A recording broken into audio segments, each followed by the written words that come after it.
Assalamualaikum warahmatullahi wabarakatuh. Thanks for giving your time to watch our video.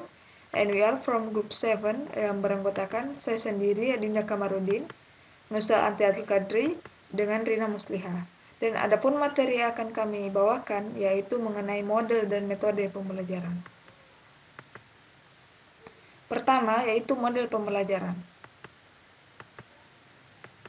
Model pembelajaran yang pertama yaitu model ialah bisa dikatakan representasi dari suatu objek, benda atau ide-ide dalam bentuk yang disederhanakan dari kondisi atau fenomena alam. Sedangkan model pembelajaran bisa diartikan sebagai seluruh rangkaian penyajian materi ajar yang meliputi segala aspek sebelum, sedang, dan sesudah pembelajaran yang dilakukan oleh guru dalam proses belajar mengajar, atau bisa dikatakan sebagai bentuk atau pola yang disampaikan oleh guru dalam menyampaikan pembelajaran, atau cara atau aspek yang dilakukan dalam proses belajar mengajar. Adapun fungsi dari model pembelajaran ialah sebagai pedoman bagi pengajar dan para guru dalam melaksanakan pembelajaran, atau juga berfungsi sebagai pedoman bagi para perancang pembelajaran dan pengajar dalam merencanakan dan melaksanakan aktivitas belajar mengajar. Ini bisa dikatakan fungsi dari model pembelajaran ialah bagaimana caranya guru memiliki pedoman dalam proses mengajar, seperti pedoman dalam mengajar seperti merancang kurikulum atau merancang proses, atau proses berjalannya proses mengajar, belajar mengajar. Kemudian adapun ciri-ciri dari model pembelajaran ialah rasional teoretik, atau rasional teoretik yang logis yang disusun oleh pencipta atau pengembangannya. Yang kedua ialah landasan pemikiran atau tujuan pembelajaran. Bisa dikatakan landasan pemikiran tentang apa dan bagaimana siswa belajar atau tujuan pembelajaran yang akan dicapai. Kemudian tiga, tingkah laku mengajar yang diperlukan agar model tersebut dapat dilaksanakan dengan berhasil.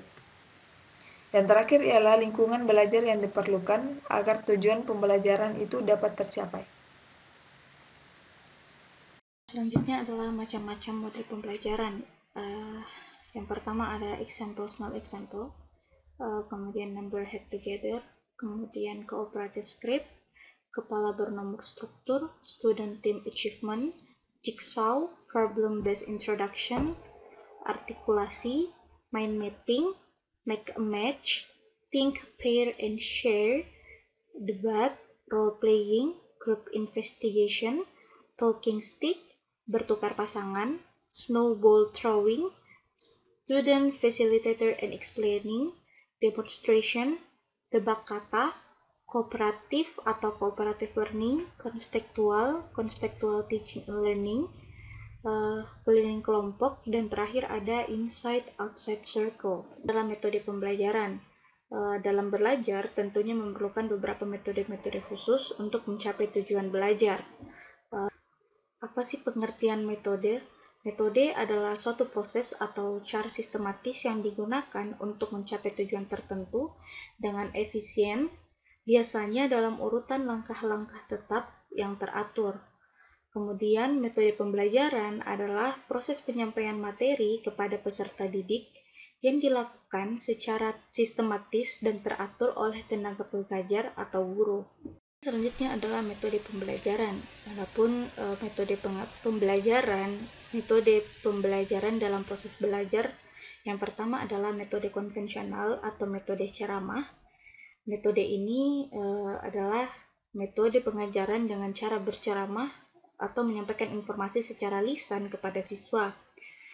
Metode ini masih sering digunakan karena selain praktis juga ekonomis, tidak memerlukan biaya dan juga alat peraga yang banyak.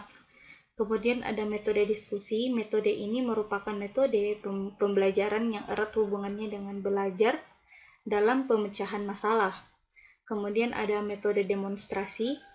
Demonstrasi yaitu metode pengajaran dengan proses menggunakan benda atau bahan ajar pada saat pembelajaran atau pengajaran. Selanjutnya adalah metode ceramah plus. Metode ini adalah metode yang menggabungkan ceramah lisan dengan metode lainnya. Contohnya metode ceramah plus question and answer dan sebagainya. Lalu ada metode resitasi. Metode ini mengharuskan siswa untuk membuat resume tentang materi yang sudah mereka pelajari, menuliskannya kembali pada kertas menggunakan bahasa mereka sendiri. Dan keenam, ada metode percobaan. Metode percobaan merupakan metode pembelajaran dengan menggunakan action berupa praktikum atau percobaan lab. Ketujuh yaitu materi karya wisata. Metode ini memanfaatkan lingkungan, lokasi, atau tempat yang memiliki sumber pengetahuan bagi siswa. Metode ini didampingi oleh guru atau orang tua siswa yang masih muda. Pendampingan ini dilakukan untuk menunjukkan sumber pengetahuan yang dipahami oleh siswa, dan adapun kelebihan dari metode ini adalah merangsang siswa untuk lebih kreatif karena dapat melihat secara nyata atau langsung bangunan yang bersejarah untuk pengetahuan siswa itu sendiri. Dan kekurangan metode ini adalah membutuhkan perencanaan atau persiapan yang matang sehingga memerlukan biaya yang cukup mahal. Yang kedelapan yaitu metode keterampilan. Metode ini mengasah kemampuan siswa, yaitu keterampilan soft skill dengan membuat atau merancang atau memanfaatkan sesuatu dengan ide yang lebih kreatif. Yang kesembilan yaitu metode pemecahan masalah atau problem based learning. Metode ini diberikan untuk memecahkan kasus untuk menstimulus diskusi melalui diskusi kelompok antar siswa. Metode ke-10 yaitu metode perancangan. Metode ini dibangun untuk siswa mencipta atau membuat suatu proyek yang dapat dipraktekkan dan menciptakan sesuatu yang baru dengan mengasah pola kritis dan kreatif siswa. Adapun kekurangan dari metode ini yaitu membutuhkan fasilitas dan sumber daya yang cukup mendukung. Yang ke-11 yaitu metode discovery. Metode ini dilakukan dengan cara mengembangkan cara belajar siswa menjadi lebih aktif, mandiri dengan pemahaman yang lebih baik. Yang ke-12 adalah metode inquiry. Metode ini mampu membangun siswa untuk menyadari apa yang didapatkan selama proses belajar mengajar berlangsung di dalam kelas. Metode ke-13 yaitu metode mind mapping. Metode ini mengajarkan siswa untuk berpikir secara runtun terhadap suatu permasalahan, bagaimana itu bisa terjadi dan bagaimana solusi dari masalah itu sendiri. Yang ke-14 yaitu metode role playing atau berbagi peran. Metode ini siswa dilatih untuk berakting dan melihat siswa selama proses itu berlangsung. Yang ke-15 yaitu metode cooperative script.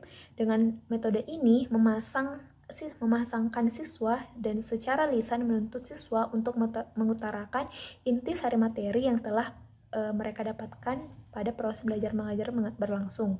Yang ke-16 yaitu metode debat. Metode ini memandu untuk mengadu argumentasi antar dua pihak atau lebih baik perorangan maupun per kelompok dalam suatu kelas. Hal ini dilakukan untuk memacu siswa untuk berpikir kreatif dan kritis terhadap suatu permasalahan.